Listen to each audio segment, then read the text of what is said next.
அனைவருக்கும் வணக்கம். நான் உங்கள் பத்திரிகையாளர் ஆர்எஸ் கார்த்திக். இந்த வீடியோவில் நம்ம பார்க்க இருக்கிறது நம்ம வேறு லெவல் சினிமா சேனலோட சினிமா விமர்சனம். இப்போ நம்ம பார்க்க இருக்கிறது இந்த வாரம் திரைக்கு வந்திருக்கிற கட்ஸ் படத்தோட விமர்சனம். கட்ஸ் என்ன கட்ஸாக இருக்குது டைட்டில். ஆமாம், என்ன கதை அப்படின்னு பார்த்தீங்கன்னா உண்மையாக ஒருத்தரோட கட்ஸு தாங்க அந்த படமே. அவர் தான் இந்த படத்தோடைய கதாநாயகர், இயக்குனர், தயாரிப்பாளர். அவர் தான் ரங்கராஜ். அவருடைய கட்ஸ் தான் இந்த படம். என்ன ஒன்று, ரசிகர்கள் அவங்களுக்கும் இந்த படத்தை பார்க்குறதுக்கு கொஞ்சம் கட்ஸ் இருக்கணும். அது நல்ல கதை. அதை எடுத்த விதத்தில் எல்லா பொறுப்பையும் தான் தலையில் தூக்கி போட்டுக்கிட்டதுனால சில இடங்களில் கொஞ்சம் முன்ன பின்ன இருக்குது. ஆனாலும் ரங்கராஜை பாராட்டியே தரணும். ஆமாம், படத்தில் வந்து அப்பா மகனாக 2 கேரக்டர் ரெண்டையும் பூந்து விளையாடி இருக்கிறாரு. அதே மாதிரி டைரக்டர் இந்த படத்துக்கு அவர் தான். அதே மாதிரி இந்த படத்துக்கு ப்ரொடியூசரும் அவர் தான். மனைவி பெயரில் ஜெயபாரதி ரங்கராஜுங்கிற பேரில் அவர் எடுத்திருக்கிறாரு. இன்னும் கூட நண்பர்கள்லாம் சேர்ந்து பிரித்தாள், ஜாகவி, ஓபிஆர்பி ப்ரொடக்ஷன் பேனரில் இவங்கெல்லாம் சேர்ந்து தயாரிச்சிருக்கிறாங்க. இந்த படத்தோட கதை என்ன, களம் என்ன அப்படின்னு பார்த்தீங்கன்னா, இந்த ஹீரோ ரங்கராஜுக்கு அவர் வந்து அவங்க அம்மா வயிற்றுலேருந்து வெளியில் வர்றப்போ கொஞ்ச நேரத்துலேயே அவங்க அப்பா மர்ம நபர்களால் பிறக்கிறப்பவே அவங்க அப்பா வந்து மர்ம நபர்களால் கொல்லப்பட்டுடுறாரு. அப்போ தான் இவர் வெளில வர்றாரு. வெளில வந்து அப்பா இல்லாத புள்ள அப்படின்னு இருக்கிறப்போ அம்மாவையும் காலி பண்ணிடுறாங்க. ஆனாலும் படித்து வளர்ந்து போலீஸ் இன்ஸ்பெக்டர் ஆகிறாரு. ஒரு கல்யாணம் பண்ணுறாரு. ஒரு பெண் குழந்தைக்கு தகப்பனாகிறாரு. வாழ்க்கை ஸ்மூத்தாக போயிட்டுருக்கப்போ பொண்டாட்டியையும் யாரோ தீர்த்து கட்டிடுறாங்க. இதனால் விரக்தியின் உச்சத்துக்கு போகிற நம்ம ஹீரோ அப்படியே விட்டோத்தியா, எப்படி ஏதோ போதை வஸ்துகள் உபயோகம்னு கூட வச்சுக்கோங்களேன், மனமே ஒரு போதை தானே, அந்த போதையில் அப்படி சுற்றிக்கிட்டு இருக்கிறாரு. ஒரு கட்டத்தில் இவர் மனைவியை கொன்னது யார் அப்படின்ற உண்மை, ஏன் கொன்னாங்க அப்படிங்கிற உண்மை தெரிய வர்றப்போ இது அத்தனையும் மூட்டை கட்டி வச்சுட்டு களத்தில் இறங்குறாரு. யார் என்னன்னு கண்டுபிடிச்சி அவங்கள தேடி பிடித்து என்ன பண்ணுறாரு.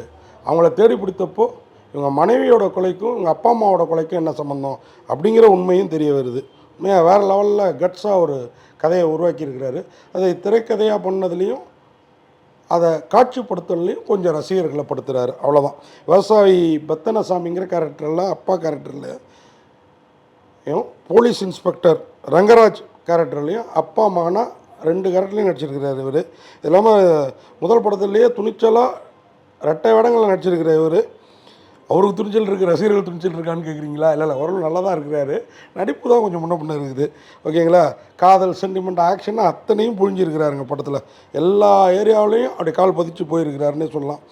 அதே மாதிரி இந்த படத்தில் வந்து திடீர்னு பார்த்தீங்கன்னா அவரே இமேஜின் பண்ணியிருப்பார் போல் இருக்குது. அந்த மாதிரி அப்படியே காதல் காட்சியெல்லாம் ஒரு சில முன்னணி நடிகர்கள் ஞாபகப்படுத்துகிற மாதிரி நடிச்சிருக்கிறாரு. அதே மாதிரி பொண்டாட்டி இறந்தோன்னா அந்த கண்ணீர் விடுற காட்சியெல்லாம் கமலை மிஞ்சிடுறாரு.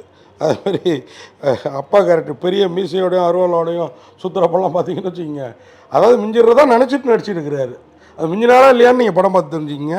அது மாதிரி அந்த மீசையோட இதோடலாம் நடக்கிறப்ப பார்த்திங்கன்னா குத்தாட்டம், அது மாதிரி அந்த கேரக்டர் வந்து அப்படியே அதிரடி ஆக்ஷன் கேரக்டர்லாம் ராஜகிரனை உருவகப்படுத்தியிருப்பார் போல் இருக்குது உள்ளுக்குள்ளார.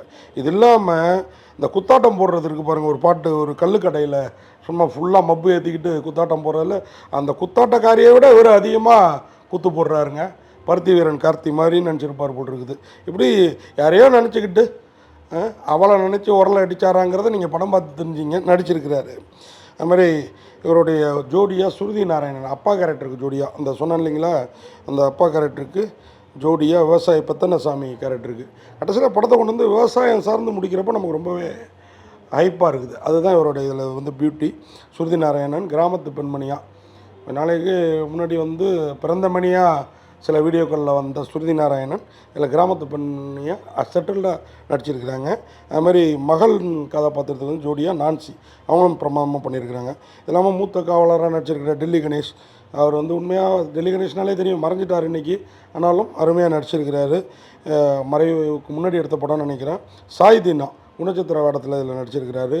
அதுவும் வந்து போலீஸ் சப் இன்ஸ்பெக்டராக இவரோட ஒர்க் பண்ணுற ஒரு கேரக்டரில். நம்ம Birla Bose police sub inspector குணச்சித்திர கேரக்டரில் நம்ம சாய் தீனா. அது இல்லாமல் அம்மாவாக நடிச்சிருக்கிற ஸ்ரீலேகா. அது மாதிரி பெண் காவலராக வர்றாங்க நம்ம விஜய் டிவி ஃபேம் அறந்தாங்க நிஷம். இப்படி எல்லாருமே சிறப்பாக நடிச்சிருக்கிறாங்க. இந்த படத்துக்கு வந்து மனோஜ் அவரோட ஒளிப்பதிவு வந்து கதைக்களத்துக்கு ஏற்ற மாதிரியும் கொஞ்சம் பட்ஜெட் அங்கங்கே பள்ளி இழுத்தாலும் அதுக்கேற்ற வரையும் படம் பண்ணியிருக்கிறாரு.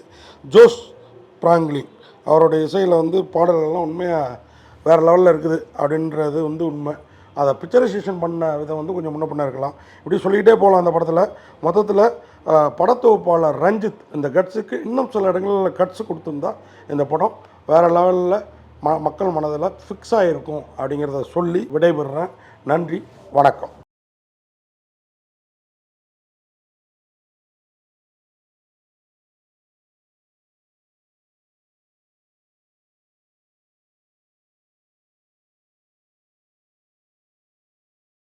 இந்த வீடியோ உங்களுக்கு பிடிச்சிருந்தா லைக் பண்ணுங்கள், கமெண்ட் பண்ணுங்கள், ஷேர் பண்ணுங்கள், சப்ஸ்கிரைப் பண்ணுங்கள்.